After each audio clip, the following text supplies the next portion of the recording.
Israel uncovers a major rocket manufacturing facility in Gaza. We talk about how quickly the United States could get involved militarily in the Middle East. And Hamas is now on Twitter, or X. Well, they were. Lasted like a couple hours, then they got kicked off. What's going on, everyone? Let's take a look at some updates as it relates to the ongoing war between Israel and Hamas. I'm recording this at 9 a.m. Central on Tuesday, January 9th, 2024. Overnight, Israel says that their forces uncovered multiple buildings along a 1.5-kilometer stretch of the Saladin Road that made up the largest rocket manufacturing facility so far discovered in Gaza. They put out quite a few videos and pictures of what they uncovered in this munitions factory, if you will. They said they found a dozen different tunnel entrances that led to areas used to manufacture and assemble rocket engines, explosives, and propellant. And they also showed an elevator shaft, suggesting that the rockets could be moved underground, then transferred to various areas for future launch into Israel. A couple quick notes there. Hamas does manufacture quite a few of their own rockets domestically, I guess is the right way to put that. I haven't seen a breakdown as to how many of their rockets they manufacture versus how many are smuggled in from other countries. But either way, this is a win for Israel here, right? Removing one of these rocket manufacturing facilities. I wouldn't think that it's going to have a major dent in the near term in terms of rocket launches into Israel, which have been happening on a near daily basis, even since the ground invasion kicked off into Gaza, which really what that means is that before this military operation took place, Hamas had stockpiled rockets in launch locations and storage sites all across the Strip. And even with the mass amount of ISR and air cover overhead watching every aspect, every corner of the Gaza Strip, Hamas is still able to find ways to move rockets out of these tunnels into launch locations and direct them into Israeli territory. Which leads to the second part here, kind of highlighted in the video where they show the elevator shaft.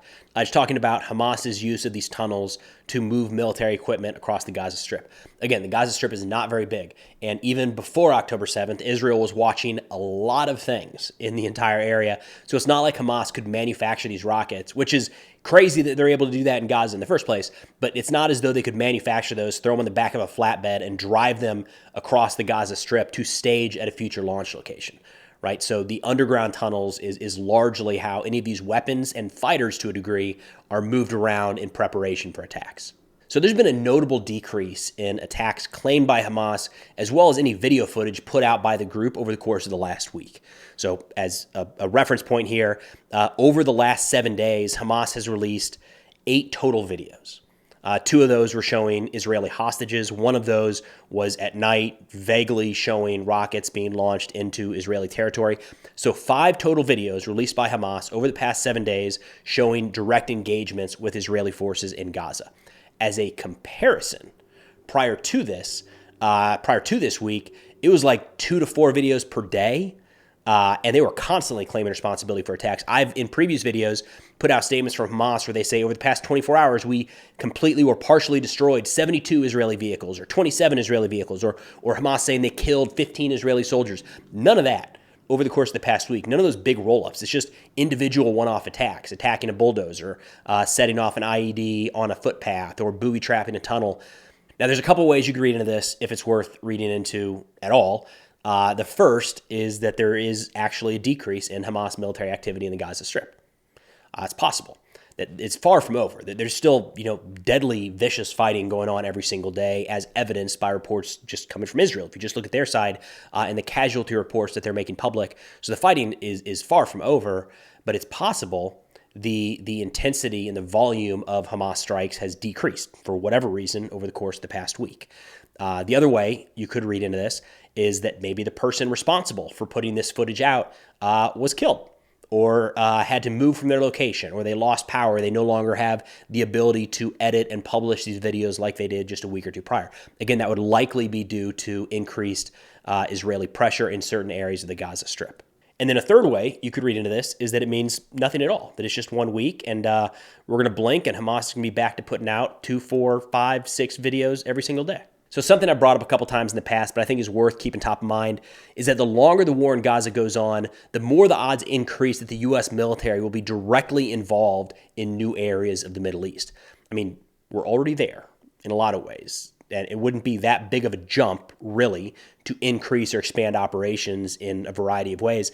The pieces, for the most part, are already set. So it's an area it's an aspect of this conflict worth keeping an eye on. Or one morning, you're going to wake up and find out that all of a sudden the United States is back in the middle of a major war in the Middle East. I mean, this isn't the concern that you wake up one morning and all of a sudden we're dropping bombs on Tehran. It's more the slow creep that kind of sneaks up on you. I mean, if I were to report right now that the United States conducted strikes on Syria or Iraq, it wouldn't even raise an eyebrow because we're doing that all the time, right? It wouldn't really be hard at all to justify an increase in the volume or the intensity of those attacks. And then down in Yemen, would anybody be surprised after the Houthis' recent targeting of commercial shipping to hear that the United States carried out some sort of attack against their military infrastructure?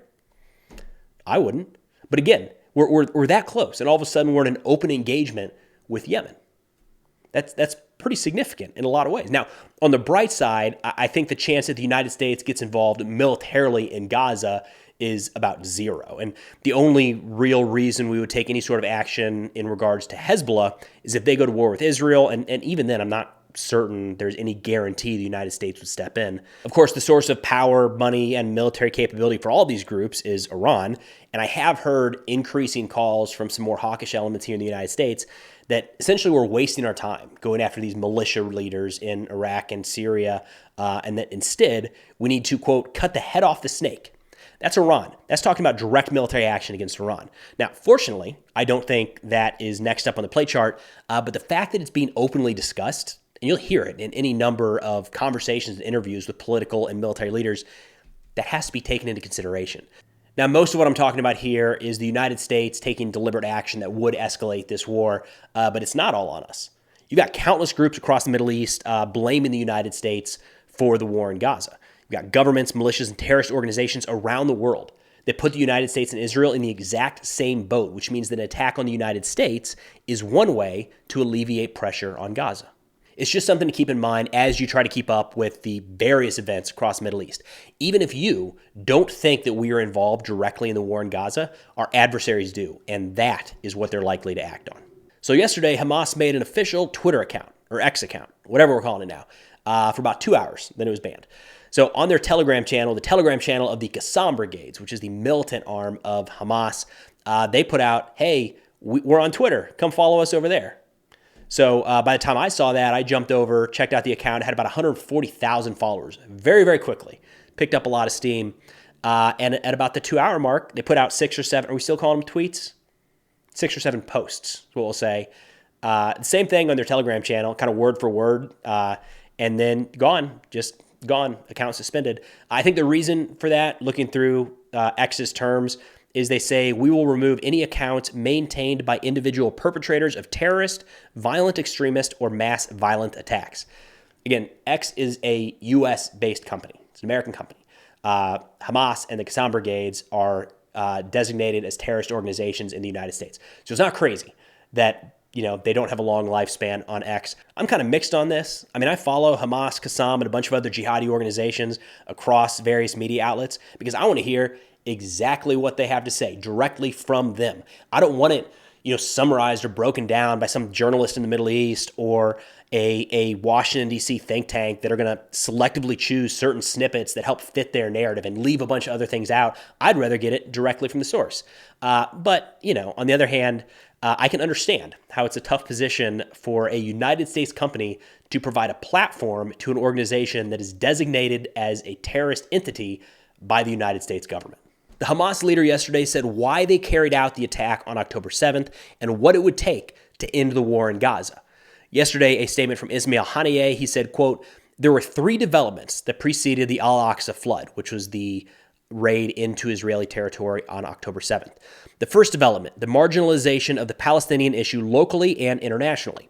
The second development, the arrival of an extremist Zionist government that placed at its highest priority the displacement of our people and the imposition of sovereignty over the Al-Aqsa Mosque. The third development, the process of normalization and integration of the occupation into the region and dealing with it on an equal basis. I don't think I've seen the normalization brought up before as a reason from Hamas for their attacks on October 7th. It's been speculated, and a lot of analysts believe that was a large part of it. I think this is the first time I've seen Hamas say, yeah, the normalization, That was one of the 3 reasons that made us take action on October 7th. Haniyeh went on to say, in the face of these developments, our Palestinian people and our resistance decided that a reality of this nature could not be confronted by traditional means, so it was the Al-Aqsa flood.